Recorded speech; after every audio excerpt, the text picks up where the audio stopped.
So I'd like to welcome everyone back to this sixth and last session from the shamatha practice based on observing the mind. So let's have a look at what we'll be covering in this evening's session. This evening's session is titled Open Awareness. And open awareness is how to bring this stillness in motion practice into daily life, which is the combination of the two earlier practices that we did. So the first week, we looked at the observing thoughts practice. And then last week, we looked at the resting and awareness practice. And the stillness in motion, which we looked at on Monday, was combining those two, resting in the stillness of awareness whilst observing the movements of the mind. In this evening's session, we'll be starting as normal with a meditation, and we'll continue the practice we did on Monday, the stillness in motion practice, and I'll give a little bit more refinement of that practice, some instructions on that before we go to the meditation. Then following that, we'll summarize, make a summary of the three main practices that we did in this program. Following that, we'll look at the importance of having a supporting worldview for shamatha practice, something which we looked at in the last program of mindfulness of breathing, but I'm bringing it up here again just to really highlight the importance of that. And then we'll look at the actual practice, the open awareness practice. We'll do a meditation on that. And then based on the practices that we've done in this program, then how to set up our day to integrate these practices into daily life. Time for some question answer at the end, and then finish with a dedication. So let's begin. So the practice that we did, the stillness in motion practice that we learned and practiced on Monday, was to rest in awareness, to rest in the stillness awareness, and then whilst resting in that stillness awareness, to observe the movements of the mind. So remember, we saw there that all of these practices that we've done in this program, the observing thoughts, the resting in awareness, and the stillness in motion practice, all very much recommended for these practices to have the eyes open, either naturally or slightly open, for those reasons that we mentioned earlier, particularly to help us to transition into daily life, because we'd also like to be able to rest in awareness and observe thoughts in daily life, and generally we have our eyes open there. So if we meditate with eyes open, then we can more easily transition these practices into daily life. And so in the practice we did on Monday, we began first with resting in awareness, to rest in the stillness of awareness, to establish the foundation for a few minutes. And then we, from that basis, we started to observe the movements of the mind, as the instructions we saw from the text from Dujum Lingpa was to watch your thoughts from afar, meaning not to get caught up in your thoughts. And remember here, the word thought is a translation of a general term which really means conceptual activity. So not only observing our thinking, but observing all conceptual activity, including emotions, memories, mental images, and so forth. To simply observe all those mental events that are arising in the mind. And what we did on Monday was that if we found ourselves constantly getting caught up in those mental events, is to go back into just stillness, re-establish the basis in stillness. And once we've established that basis again, then go back again. So what I'd like to do now in this is refine that a little bit. So refine that a technique a little bit to have a whole spectrum of practice. So ideally, we are placing equal emphasis on stillness and movement, to rest in stillness awareness whilst observing movements of the mind, to have that equal emphasis on both of those aspects. What we're going to do here to introduce a little bit of a spectrum of practice is that if you find yourself constantly getting caught up in the movements, then move the emphasis more to stillness. That is, Pay closer attention to stillness, have that as your main focus, and then just a little bit in the corner of the mind, notice the movements of the mind. In that way, just lightly noting the movements. In that way, you can anchor yourself a little bit in that stillness. Alternatively, if you find yourself just constantly falling into dullness or drowsiness, then shift the emphasis the other way more. Shift the emphasis more to movement and less to stillness. Because often too much focus on stillness can lead to just falling into drowsiness. So then shift the emphasis more, pay closer attention to the movements of the mind. So that is sort of a whole spectrum of practice. So we can move up and down that spectrum depending on whether we're getting caught up in distraction or dullness. And if you find that you're not even able to get into this practice at all, you're just maybe getting you swept up all the time, or you're completely lost in the practice, then shift back into the body. And that is, whilst resting in stillness, observe the movements in the body, because that's a non-conceptual space. So you may find it easier to observe simply the movements in the body. And movements are just the sensations in the body. So again, if you find yourself completely lost in this practice, go back to the body, resting in stillness. From that basis, observe movements in the body. And once you get comfortable doing that stillness in motion within the body, then later you can do the stillness in motion in terms of the mental events. So that's a little bit the refinement of that practice. So let's do that practice now. If you'd like to find a nice comfortable posture, let's begin.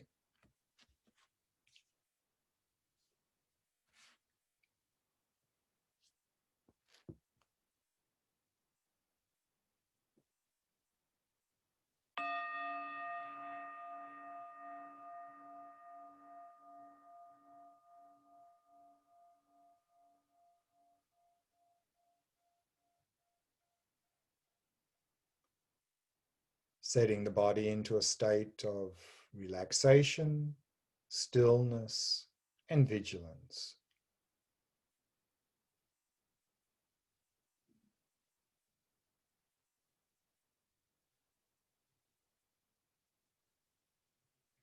Using the out breath to relax and release any tightness or tension in any part of the body.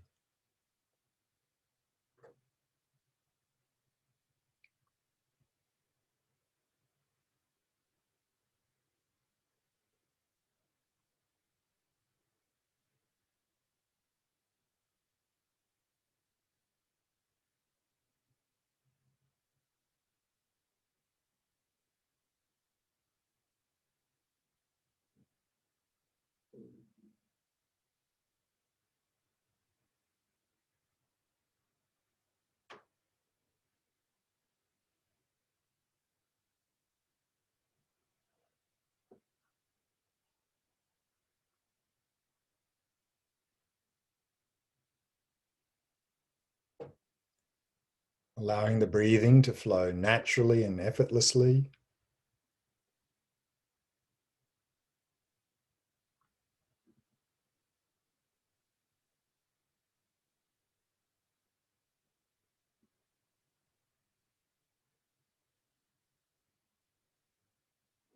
And setting the mind in a state of ease and relaxation.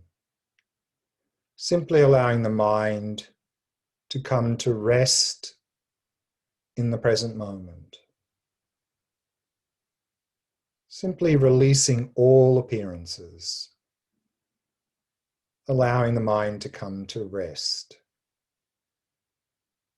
Resting in stillness.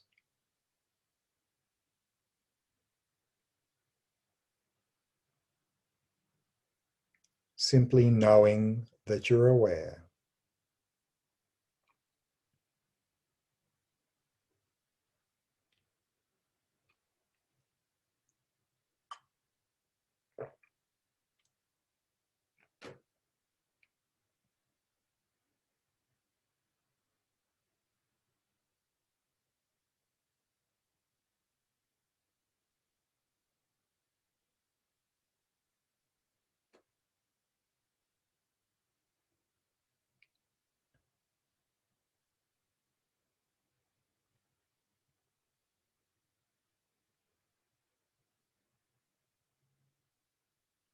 resting in the open, spacious stillness of awareness.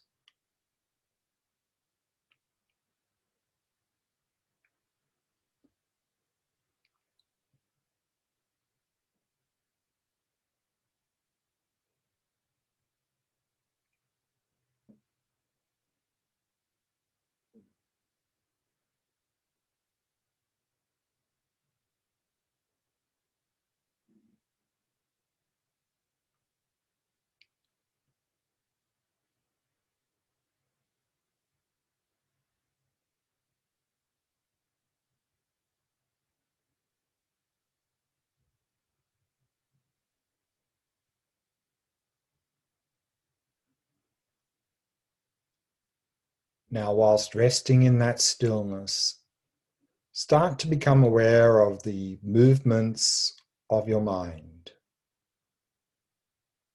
observing any thoughts, emotions, or other mental events that are arising in the mind.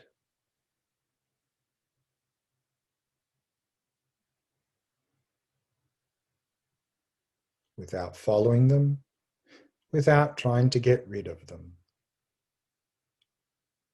Simply be like an impartial observer or witness, watching your thoughts from afar.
And if you're finding that you're constantly getting caught up in your thoughts, then shift the emphasis more to stillness.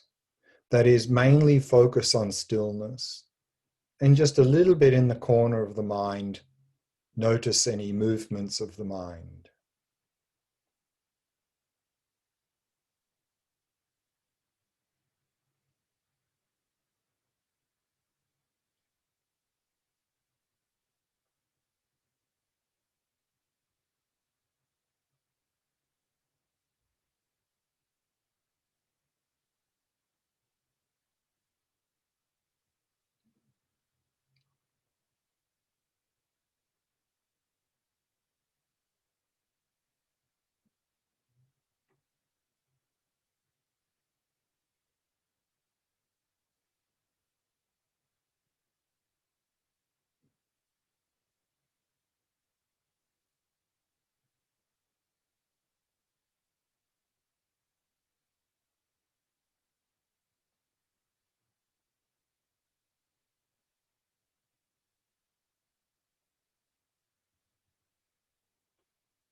Or if you're finding that you're simply falling into dullness or drowsiness, then shift the emphasis more to movement.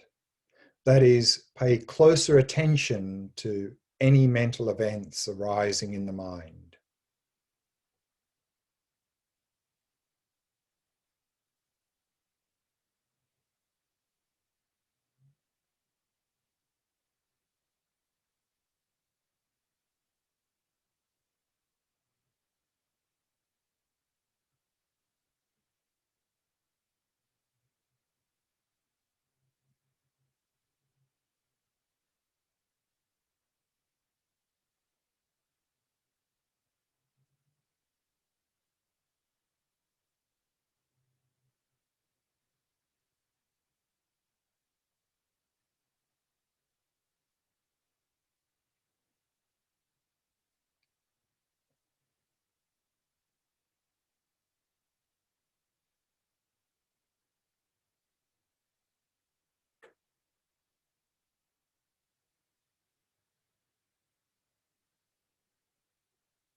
And if you're finding that you're unable to get into this practice at all, then shift back into the body.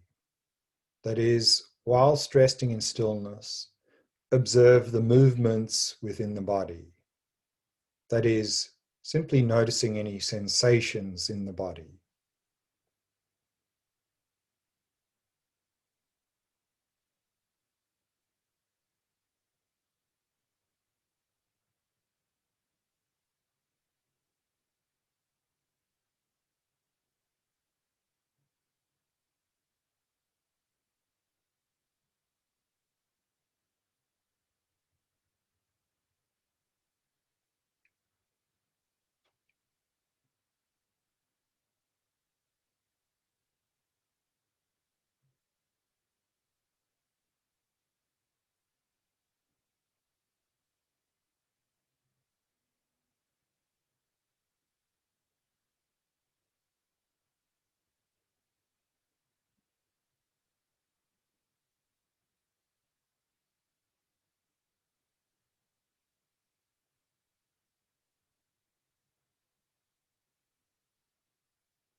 And we can bring the meditation to a close.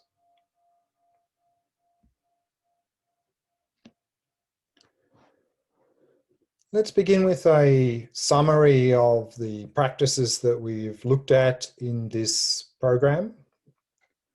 And so here again, we have this quote from Attention Revolution, a recommendation from Alan Wallace, suggesting that it would be helpful, he recommends, to begin with mindfulness of breathing for the shamatha practice, because this is an easier object, and once we've achieved some stability with this object, he was suggesting maybe to stage 4 of this 9-stage model to shamatha, then to move on to observing the mind. He calls that settling the mind in its natural state. So that's the observing thoughts practice that we did.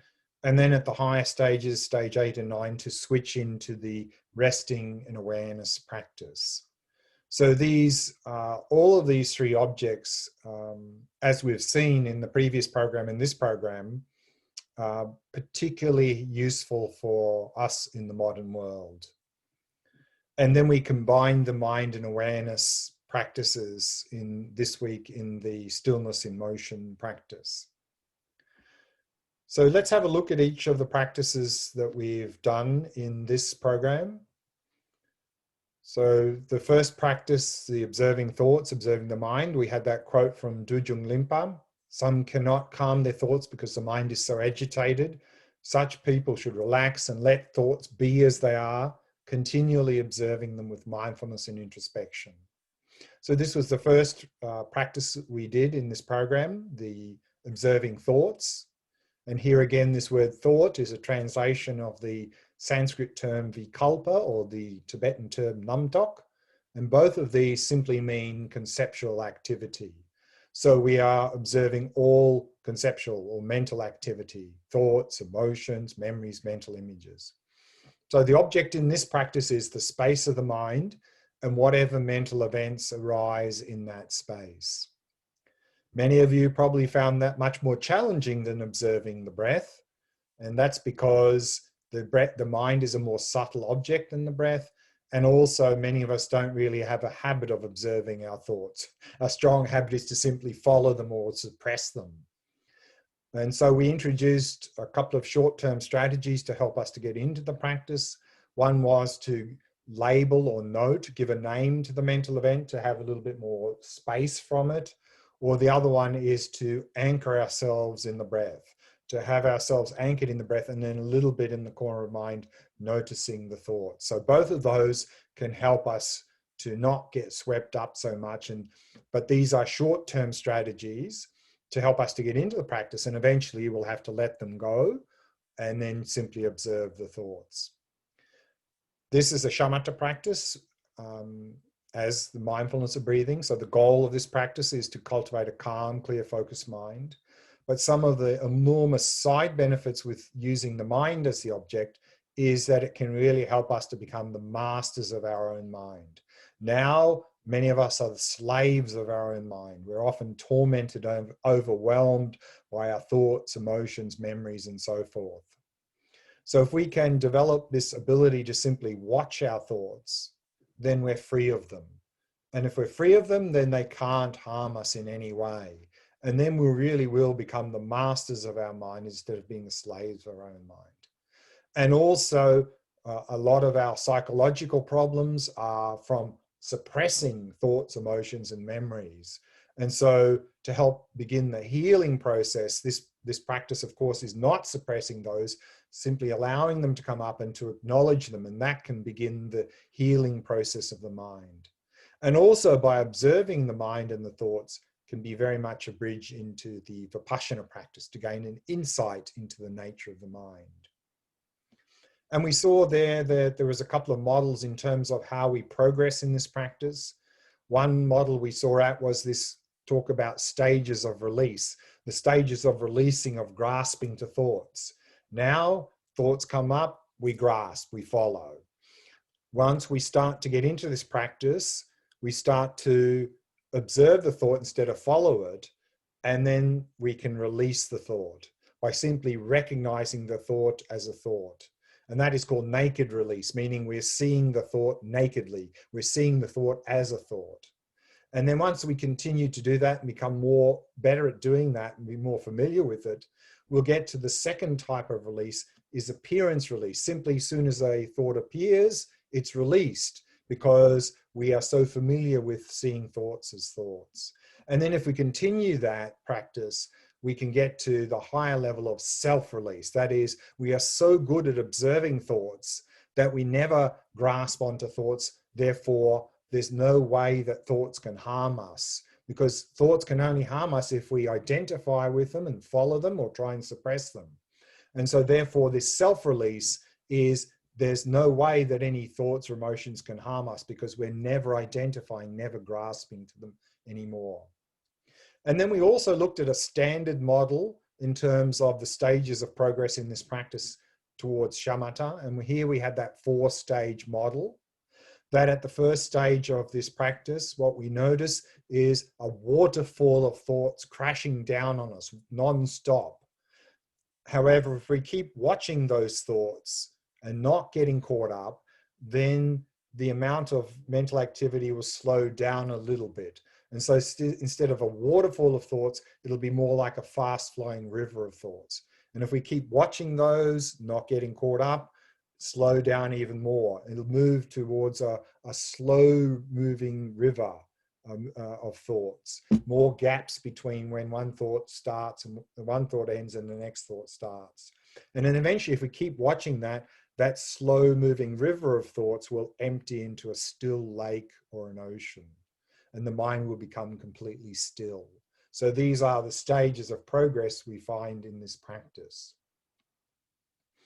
And then in terms of the other practice that we did, the resting in awareness, we had that quote from Padmasambhava: while steadily gazing in the space in front of you without meditating on anything, steadily concentrate your consciousness without wavering. So both the mindfulness of breathing and observing thoughts, we're meditating on something. We're meditating either on the sensations of the breath, or we're meditating, focusing on the space of the mind and any mental events arising in that space. Here, we're not meditating on anything, meaning we're simply turning awareness in upon itself, knowing that we're aware, steadily concentrating your consciousness, knowing you're aware, without wavering, without allowing yourself to get caught up in any appearances. Now, many of you may have found that this is even more challenging than observing thoughts. And that's often because it's too simple, because this practice basically involves doing nothing. It's more about being than doing. But once people appreciate what the practice is, because often people push hard in this practice, and that pushing and striving kicks us out of being mode to doing mode. And then this practice becomes almost impossible. But if we appreciate to just simply relax, to simply be present and just be, once we get into this practice, what I find is that many people particularly resonate with this practice, because it can help us to, as one of the advantages here, it can really help us to let go of our obsessive compulsive thinking mind, to give some rest. I mean, there can be still a lot of things going on, but it's resting in awareness is a little bit like putting the mind into neutral gear. The mind can't go anywhere. So it's very peaceful to be able to let go of that blah, blah, blah mind. So people really like that. But also simply resting in awareness, it really feels like coming home to who we really are. And so therefore, another big advantage with this, it's really a bridge into Vipassana practice, to an insight into the nature of our mind. And then also, one of the big advantages with this practice of resting in awareness is that by doing this practice, we can have this new default mode in daily life of resting in open, spacious stillness of awareness. And we use the water in the cup analogy. Now, our default mode is blah, blah, blah, blah, and our mind tends to be very tight and constricted. So some little stimulus comes our way in daily life, we easily react.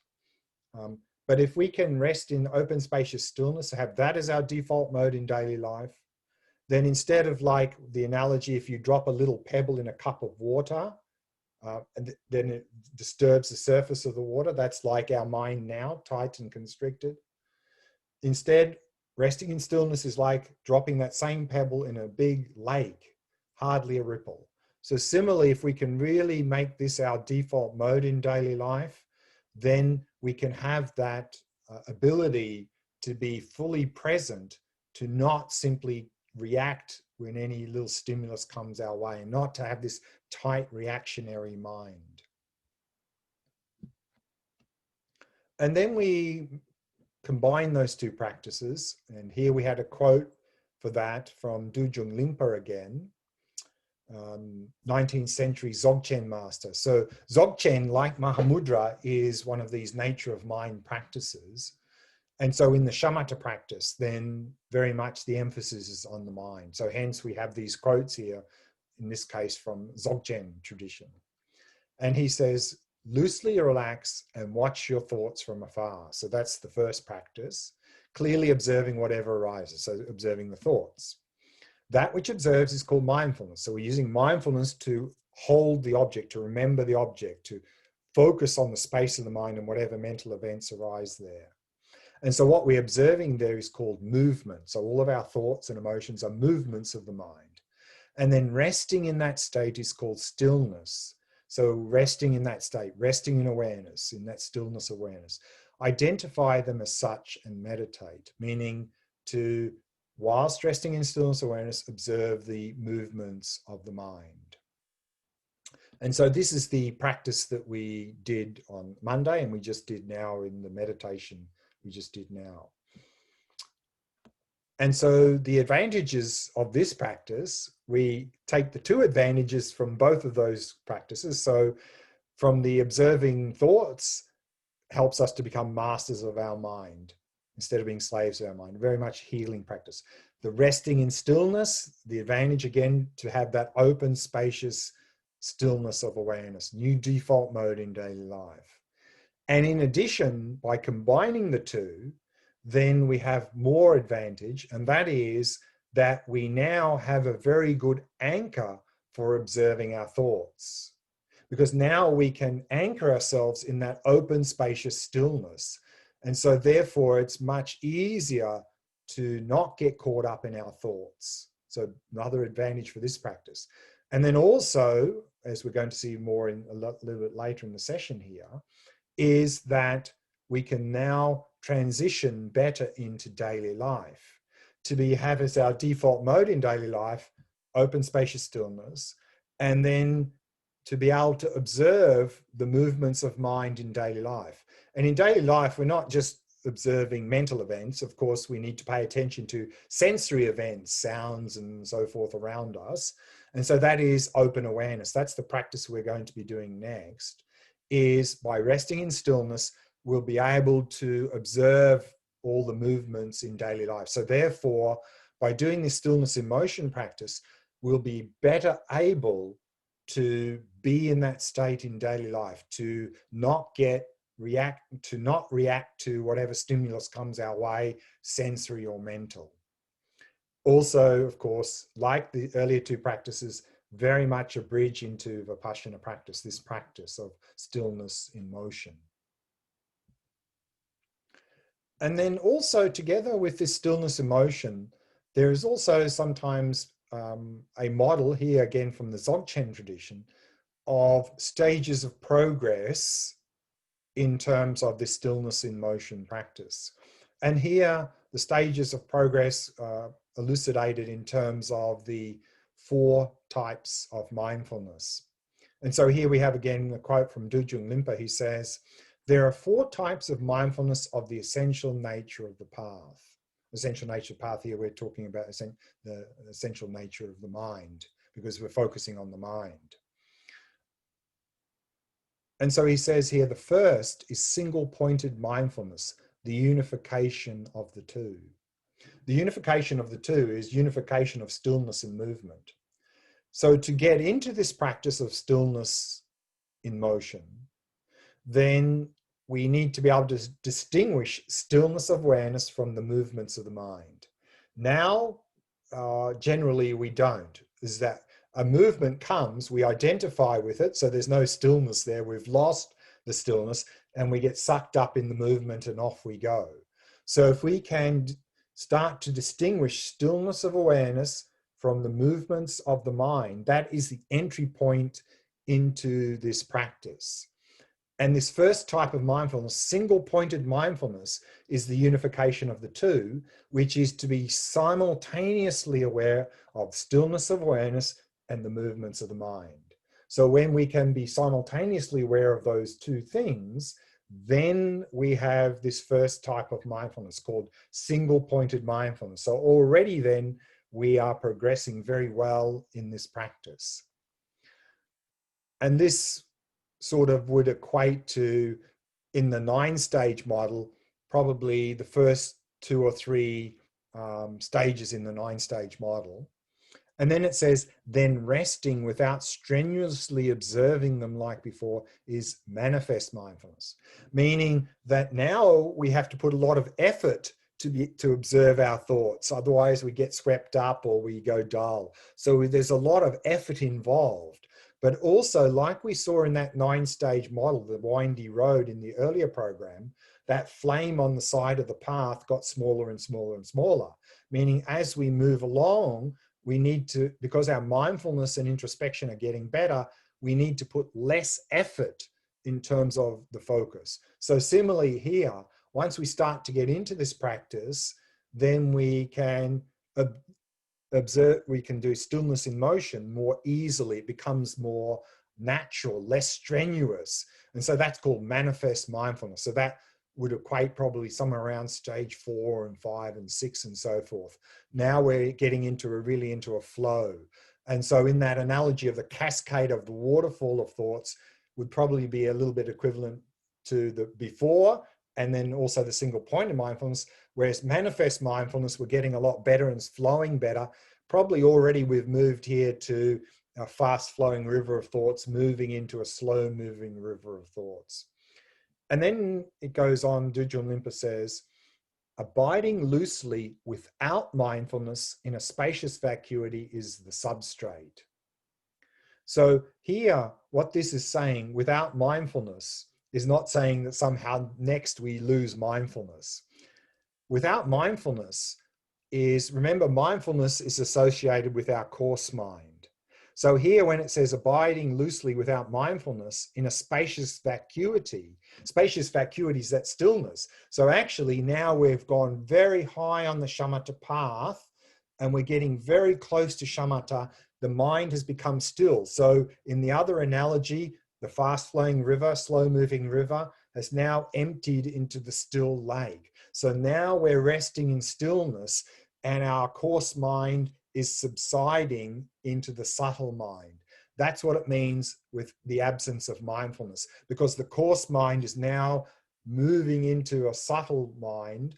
Therefore, we have no coarse mindfulness because the coarse mind is becoming dormant. So this third point, absence of mindfulness, is very high on the shamatha path just before we're about to achieve shamatha. And then he says, and then actually it says here, once coarse mindfulness has subsided, so the coarse mind has collapsed, we're now into the subtle mind, resting in a luminous vacuity is called self-illuminating mindfulness, or the substrate consciousness. So remember we saw earlier in those levels of mind that the substrate consciousness is the subtle level of mind. And now we're resting in that luminous meanings clear, this clear vacuity. We're seeing the conventional nature of the mind, the luminosity, the clarity and awareness of the mind. So now we have achieved shamatha. This is called self-illuminating mindfulness. We're simply resting in that very subtle mind, the substrate consciousness, which is shamatha. So these are four, well, sometimes called the four types of mindfulness, and are used as a presentation for the stillness in motion practice for the stages that we move through. So we see how this is related to the 4-stage model, the 9-stage model. So they're all different variations of the stages of progress to shamatha. And so now let's go to the next topic, and that is the importance of having a supporting worldview for shamatha practice. And here we begin with a quote from Alan Wallace from his Attention Revolution. And he says, "There's a strong tendency to take our current way of life as the norm and then to add meditation to fix it, like a Band-Aid applied to a festering wound."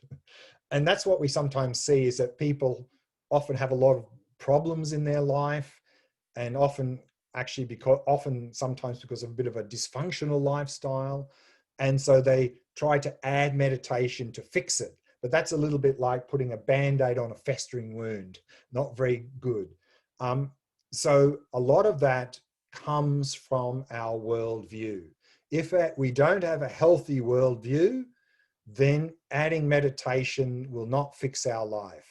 It will simply temporarily cover up some problems that will probably later manifest even more intensely.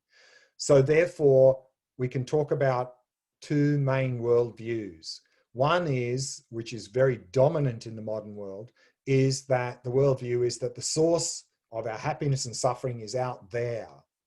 So it's all about what happens to us. And so with this worldview, we tend to equate pleasure with happiness, and we tend to equate pain with suffering. And by that worldview, then what we end up with is we end up with attachment to a lot of pleasant things and aversion to a lot of unpleasant things. And then a whole lot of suffering arises out of that. And so with this worldview, it's all about what we can get from the world. And then the world doesn't appear very user-friendly, because there's a lot of things out there that can potentially give us unpleasant experiences. And then when it comes to doing shamatha practice, we tend to be very lazy, because we put a lot of energy chasing after those things out there that seem to give us happiness, and putting a lot of energy trying to avoid those things that seem to cause us suffering. So we're not going to have any time to meditate, because we're wrapped up in all of that. And if we do meditate, if we do some shamatha practice, then it'll be a bit like Alan Wallace says. It'll be simply we're putting a Band-Aid on the festering wound of our life. And so shamatha will become mindfulness. It'll be the McDonald's of meditation. It'll be the fast food meditation. Not very effective, not very healthy. It won't really improve our life, and it may actually make it worse. Because if we've got a dysfunctional lifestyle and we improve our mindfulness, we may just get better at, for example, cheating people, deceiving people, and so forth. And then we're just going to have even more problems and suffering in our life. So really we need, if we want this shamatha practice to be effective, we need to have a healthy supporting worldview. And that is the second one here. And that is that the source of happiness and suffering is not out there anywhere to be found. It's within our own mind. And so it's not so much about what happens to us, but it's all about how we respond to what happens to us. So therefore, pleasure is not equivalent to happiness. Pain is not equivalent to suffering. And so therefore, we can avoid a lot of attachment and aversion, mental afflictions and suffering from that attachment and aversion and so forth. And so this is not so much about what we can get from the world, but what we can bring to the world. And then no matter what the world is presenting to us, the world will appear user-friendly, because often it's when we have difficult situations that challenges us to really improve as a person, develop as a person. So that is very user-friendly. So then we're going to have a lot of enthusiasm to meditate, because we'll see that meditating, particularly shamatha practice, is really the key, is the gateway to that genuine happiness. So it's very important to really have a healthy worldview supporting shamatha practice, to have some framework for shamatha practice. Otherwise, I think it's not going to really turn out very well. How to cultivate that view of genuine happiness. We looked at this in the earlier mindfulness of breathing practice, but maybe it's good to quickly review that here. And they are what's called the foundation practices, the so-called preliminary practices that we find in all Buddhist traditions. And here in the Dzogchen Mahamudra traditions, they're packaged very nicely into what's called the 4 thoughts that turn the mind. Turn the mind away from looking out there for happiness and suffering to turn the mind inwards. And that is, here we saw, this is coming from this particular verse here is really coming from the Dzogchen tradition. It says, this life of leisure and opportunity is extremely difficult to find. It's reflecting on precious human life, to reflect on the fact that we have this precious human life full of opportunities, and it's difficult to find this. And then the second one is the measure of birth is impermanence and death. To appreciate that we've got this precious opportunity, but it's not going to last forever. And so by reflecting on these two, precious human life and death, then it will help us to develop this aspiration to make our life meaningful, because we don't tend to appreciate something until we've lost it or are about to lose it. And so if we don't do these reflections, then maybe later in life, when we're about to lose this precious life of ours, we look back and we're full of regrets and having wasted our life. And on that note, I'd just like to read out what's called the top 5 regrets from, and many of you are probably familiar with these top 5 regrets of the dying. It's a list of the top 5 regrets that someone who's working in palliative care, and an Australian nurse, Bronnie Ware, was interviewing all the people she was caring for over a period of 30 or more years. What are their biggest regrets in life? And so this is the list that she came up with. The first one is, I wish I had the courage to live a life true to myself, not a life others expected of me. And she said this was the most common regret of all. I've got some more information on that. She says here, when people realize that their life is almost over and look back clearly on it, it is easy to see how many dreams have gone unfulfilled. Most people had not honored even half of their dreams and had to die knowing that it was due to the choices they had made or not made. Health brings a freedom very few realize until they no longer have it.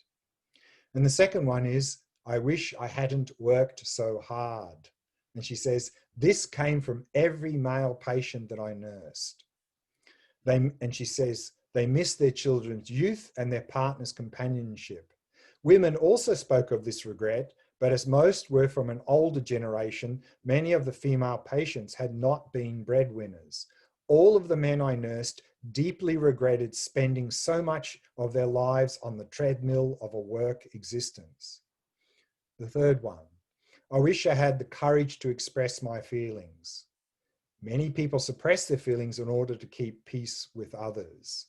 And she says, as a result, they settled for a mediocre existence and never became who they were truly capable of becoming. Many developed illnesses relating to the bitterness and resentment they carried as a result. And the fourth, I wish I had stayed in touch with my friends. So this, I think, also touches on this idea in Buddhism of Sangha, of spiritual community. And she says there were many deep regrets about not giving friendships the time and effort they deserved. And then the last one is, I wish that I had let myself be happier. And she says, many did not realize until the end that happiness is a choice. And she says, this is a surprisingly common one.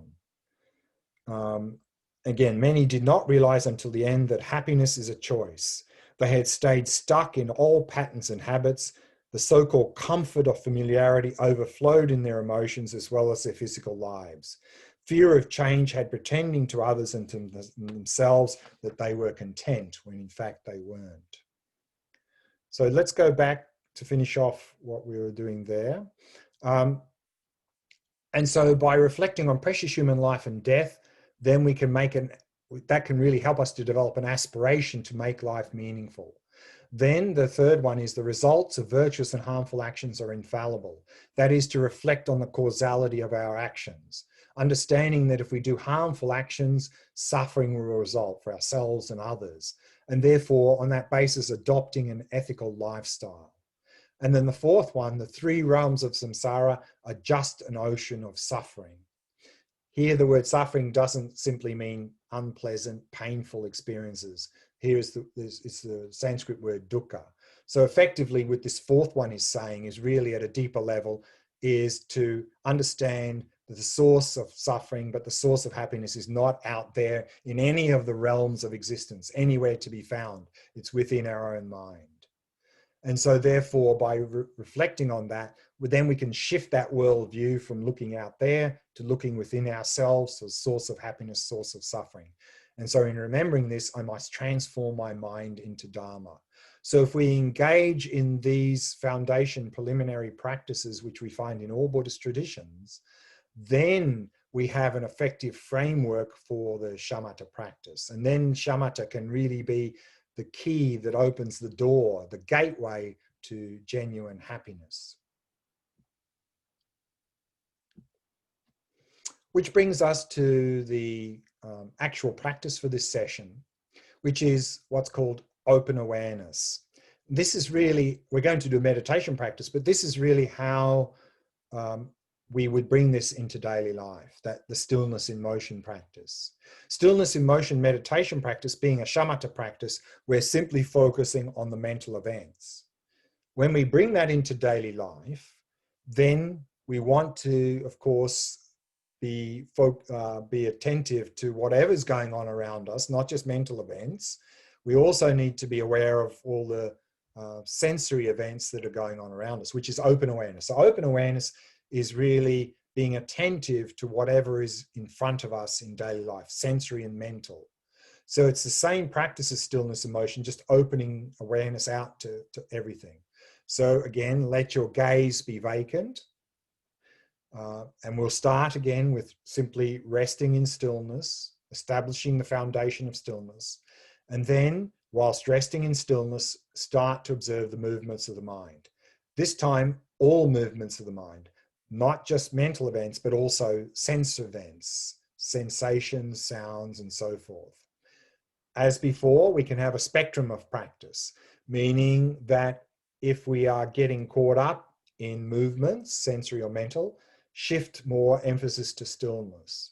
If we are falling into dullness, drowsiness, shift more emphasis into movement. So that's the practice we're going to do now, the stillness in motion practice, but opening up to attend to all events, sensory and mental. So if you'd like to find a nice, comfortable posture, let's begin that practice.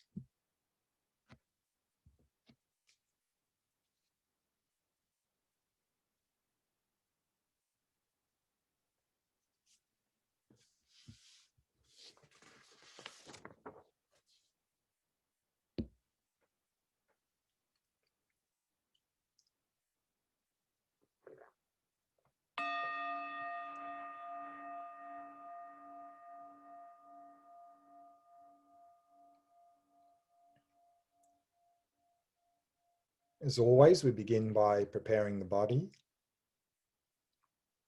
So keeping the back nice and straight. And at the same time, allow the entire body to become completely relaxed, completely at ease.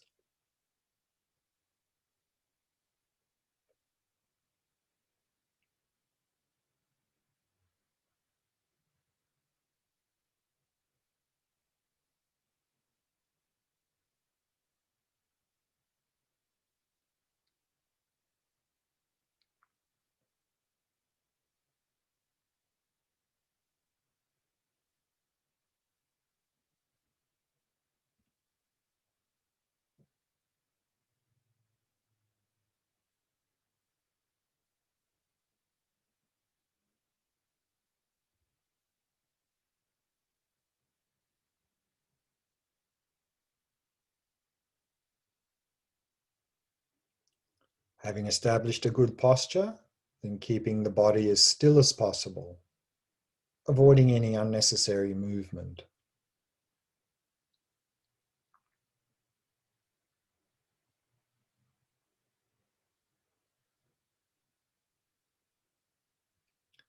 The breathing flowing naturally and effortlessly.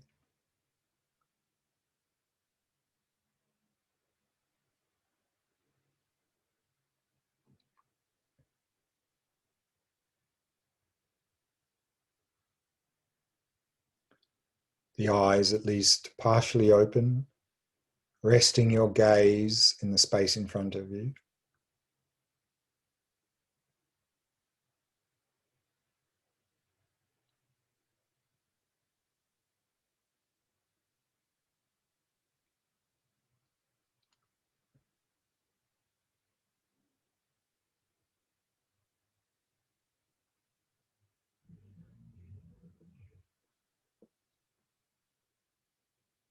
And allowing the mind to come to rest in the stillness of the present moment.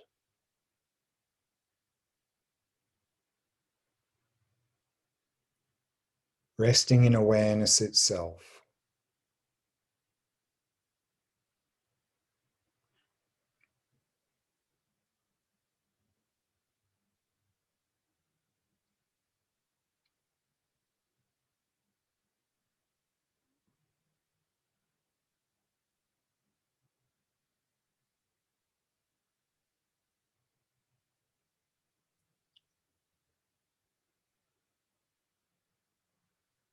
Resting in open, spacious stillness.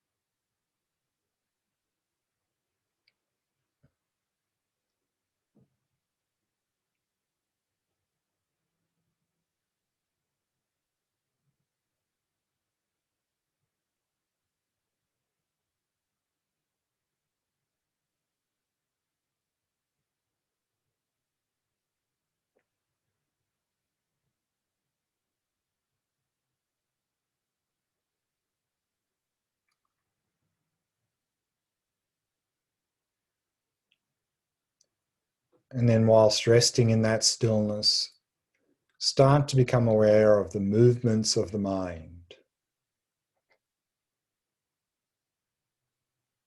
both sensory and mental.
If you're finding that you're constantly getting caught up in the movements of the mind, then shift the emphasis more to stillness. That is, mainly focus on stillness. And just a little bit in the corner of the mind, notice any movements of the mind.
And if you're finding that you're still getting caught up in the movements of the mind, then simply go back to just resting in stillness. Only focus on that and not paying attention to any movements of the mind.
And we can bring the meditation to a close.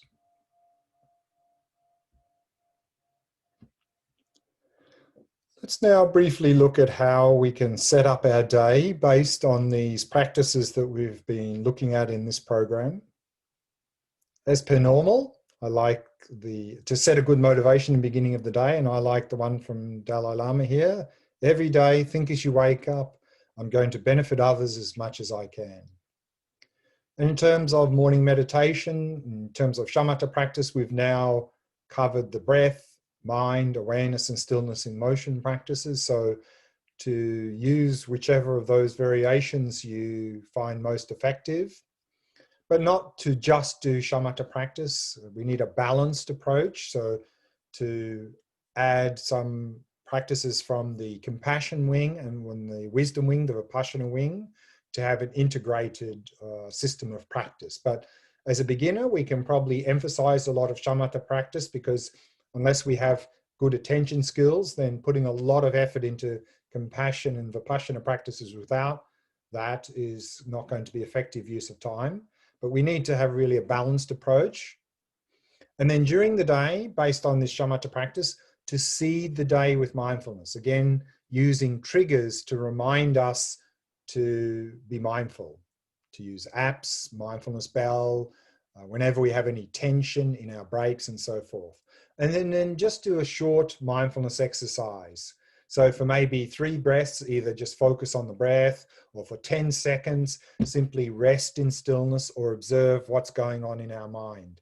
So just throughout the day, based on these triggers, whenever there's tension, when you're having a break, if you're using an app, just to do a short mindfulness exercise to really start to become more and more mindfulness.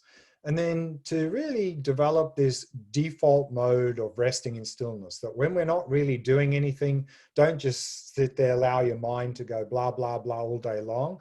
It's just rest in that stillness of awareness whenever we're not doing things. So go back to that as your default mode. And then from that default mode, then we can enter the witnessing mode, or what we just did, the open awareness, is by resting in that stillness, simply observe whatever's in front of us, sensory or mental, whatever's arising. And then we can start to, based on that, we can start to respond to stimulus in a constructive way than simply reacting. We have a little window of opportunity from when stimulus comes to when we react. And if we don't have mindfulness, we're not going to be able to catch that window of opportunity.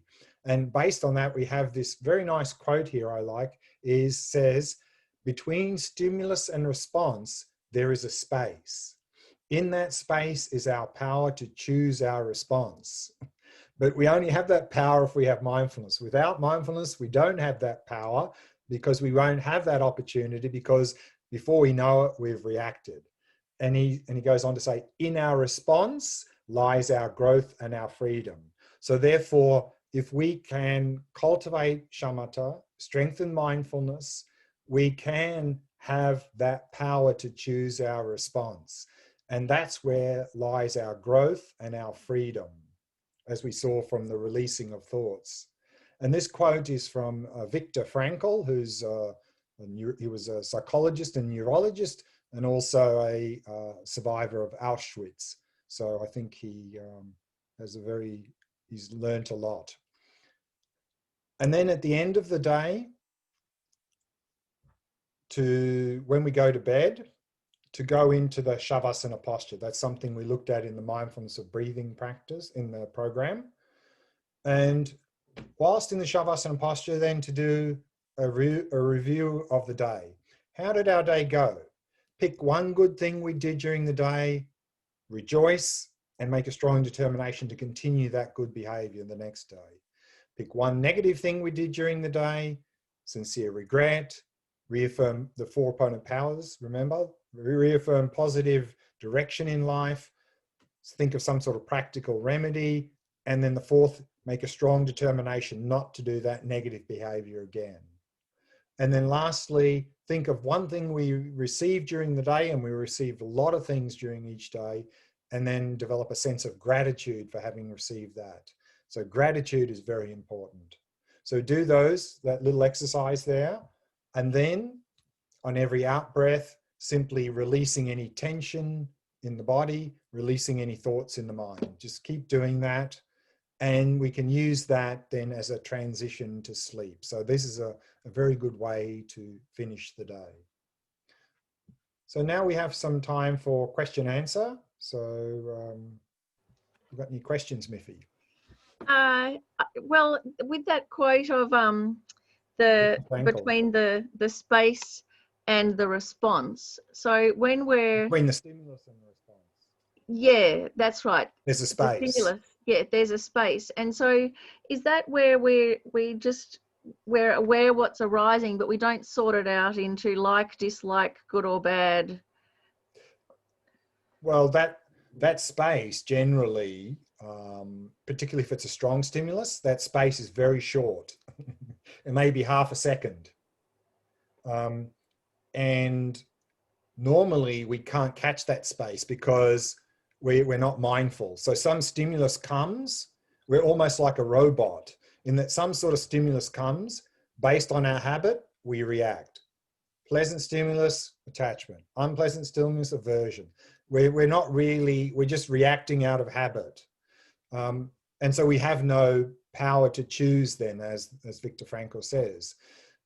So therefore we have that little window of opportunity between stimulus and response, but to catch that window of opportunity, to have the power to take advantage of it, to be able to choose, we need mindfulness, because we need to basically notice as soon as the stimulus comes, then we need to notice already certain things are starting to happen. We're already starting to have some sort of reactions, and then to simply observe that space or to catch that space, and then we're in control with mindfulness, and then some stimulus comes, and then we have the ability to choose using our wisdom and compassion rather than simply reacting out of habit because we're sort of not really present. Does that sort of make sense? Yeah, that makes sense. It makes me think a while ago when I had to take the cat to the vet, and the cat almost escaped, and I had to catch it, and it bit into my arm to the bone. But as it was happening, because I was trying to not panic, I just felt the sensation in incredible clarity, and in my mind I'm kind of going, oh, that's interesting. Managed to get the cat back in the box and everything, and then I felt the pieces after that. But yeah, just having that kind of awareness. And I was just wondering, maybe because of the situation, I hadn't panicked, but also hadn't gone, oh, this is terrible or horrible. I just trying to slow it down, I suppose. Because also when we're not mindful, some stimulus comes, and then basically our conceptual mind is already making up all sorts of stories about it based on past experience.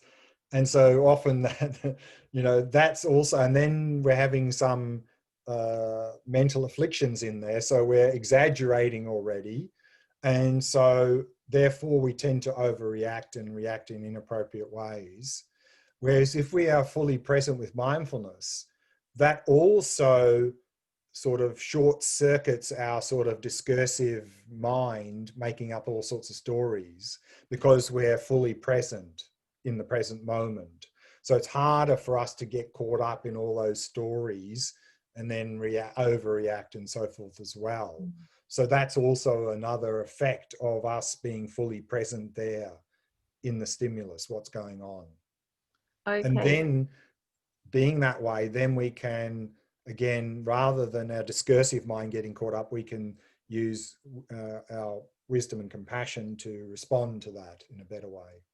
Yeah, and then we've got more chance of having a choice of how we respond. Yeah. Yeah, I mean, without mindfulness, we don't have choice. I mean, people talk about free will. I mean, if you don't have mindfulness, what free will have you got? I mean, none. I mean, you're basically just nearly like a robot. I mean, if some strong stimulus comes, you'll react out of habit. And often our reactions are not very conducive. They're not very good. And so therefore, if we can really have that mindfulness, then we can start to cut that. And that's where Viktor Frankl says we have the power to choose to respond, and therein lies our growth and our freedom, because Right. we're free then of these reactions because we're fully present. Mm-hmm. And so Uri had an associated question, that when we're with a person that we know well and they're in a very bad way or a negative space, so rather than judging them, we accept the good, the bad, and the ugly. How does that fit in with this, a worldly view, or releasing that worldly view? I think this might touch on this idea of acceptance, which is, and being non-judgmental. I mean, both of these terms are correct, but how they're understood in the modern world is a disaster. I mean, non-judgmental, often people think to be non-judgmental, if someone's behaving badly, oh, just accept that, that's okay, that's okay. Of course it's not okay. Non-judgmental, basically, and this is a topic, there's a whole huge topic on this, non-judgmental means don't judge the person. It doesn't mean don't evaluate the behavior, because being judgmental is what we have done is we've wrongly fused the person and the behavior together and made them one thing, and we're seeing them as a bad person, and then we judge them saying you're a bad, horrible, evil person. So this is delusion. This is a false view. There is actually, technically, there's no such thing as a bad person. There are only people who sometimes do bad actions. And so non-judgmental means don't do this. Don't stick the person and the action together and make them one thing, because there's two things. There's a person and a behavior. And so non-judgmental means to evaluate the person's behavior and to have compassion for the person. But if the behavior is unethical, to not tolerate the negative behavior. So we're not accepting and saying, oh, that's okay. We're not tolerating that negative behavior, but we're not at the same time judging the person and attacking the person. We're evaluating their behavior and using compassion to help that person to overcome that negative behavior. So therefore, non-judgmental doesn't mean accept everything. And acceptance doesn't mean don't do anything about it. Acceptance does not mean resignation. Acceptance simply means in the present moment, this is happening. Acknowledge that. And then rather than react, use wisdom and compassion to respond. And sometimes we may need to use very forceful action to respond with wisdom and compassion. So compassion actually can be very forceful when necessary. It's not like if we practice acceptance, people will walk over the top of us. That's not possible if we're using wisdom and compassion. Because if we allow people to walk over the top of us by accepting everything, that's not acceptance, that's delusion. Acceptance means acknowledging this is what's going on, and if they're behaving badly, use compassion. Don't judge the person. Compassion for the person, but not tolerate the negative behavior, and address that negative behavior. And if we need to, use force to restrain that person. Yep, That's acceptance. That's non-judgmental. I'm very glad you made that distinction, because it's a big trap to fall into, that one. Exactly. And again, I hear this all the time, oh, acceptance. And people just accept getting beaten up by their partner because I have to accept it. That's rubbish. That's delusion. Pauline. Acceptance simply means, like non-judgmental, acceptance means don't have aversion. Aversion just leads to magnifying suffering. Acceptance simply means acknowledging this is what is happening in the present moment. To see that clearly, that's acceptance. It doesn't mean we accept their behavior. We just accept what's going on in the present moment. And then with wisdom and compassion, we respond to that situation. And if we need to, we use force. And so then if we don't fuse that bad behavior with the person, that actually then allows more space for forgiveness. This is absolutely.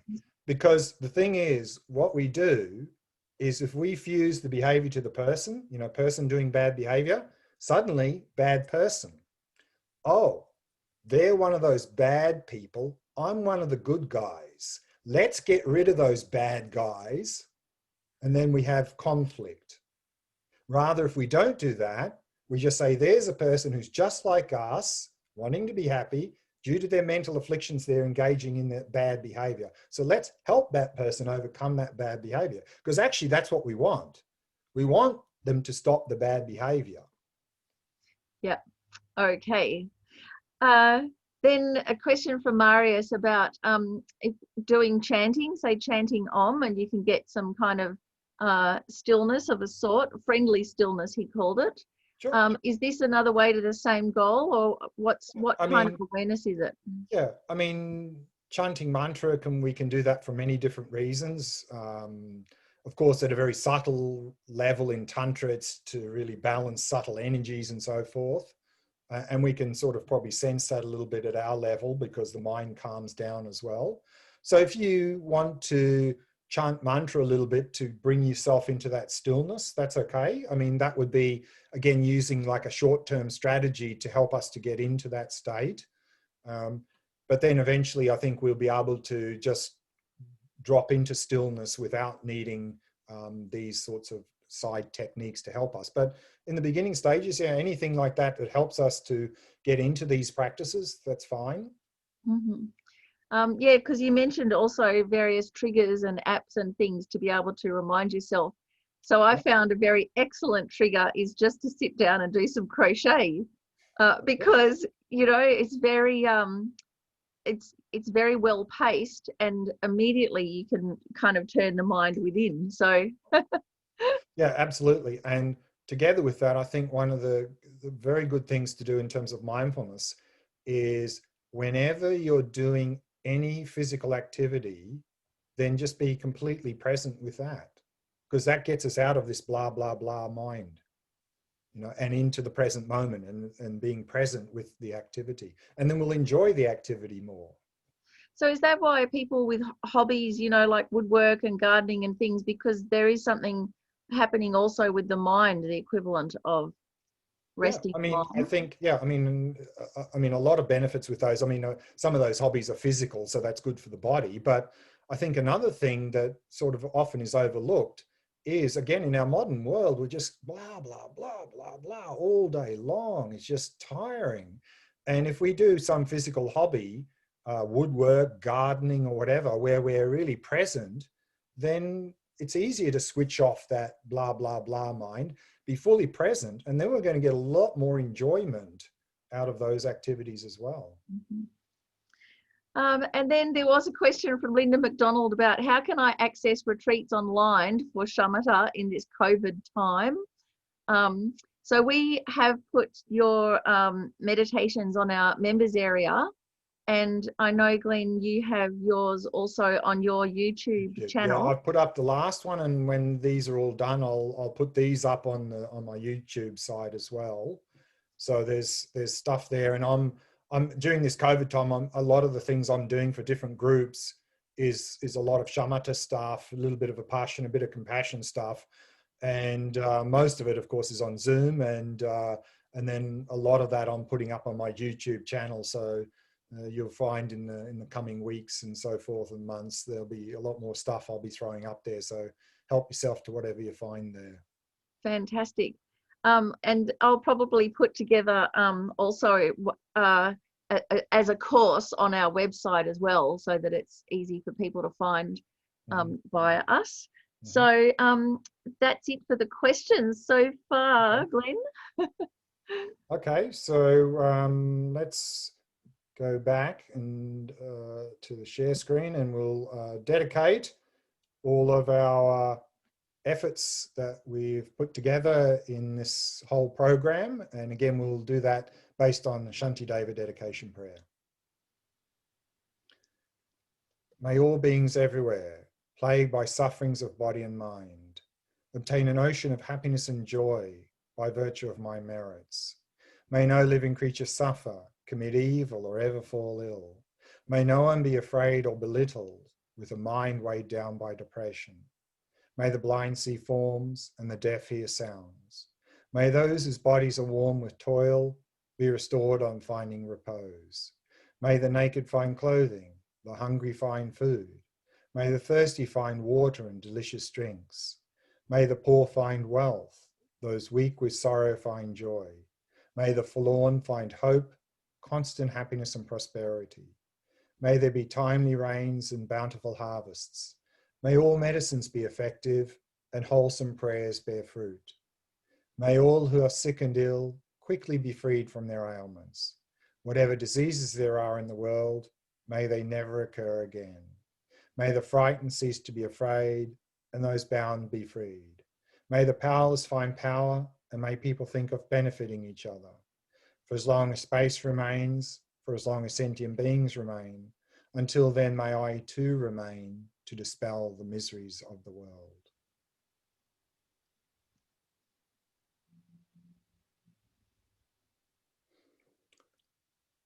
Thank you. So I hope you got something out of this course, this program, and the earlier program, Mindfulness of Breathing.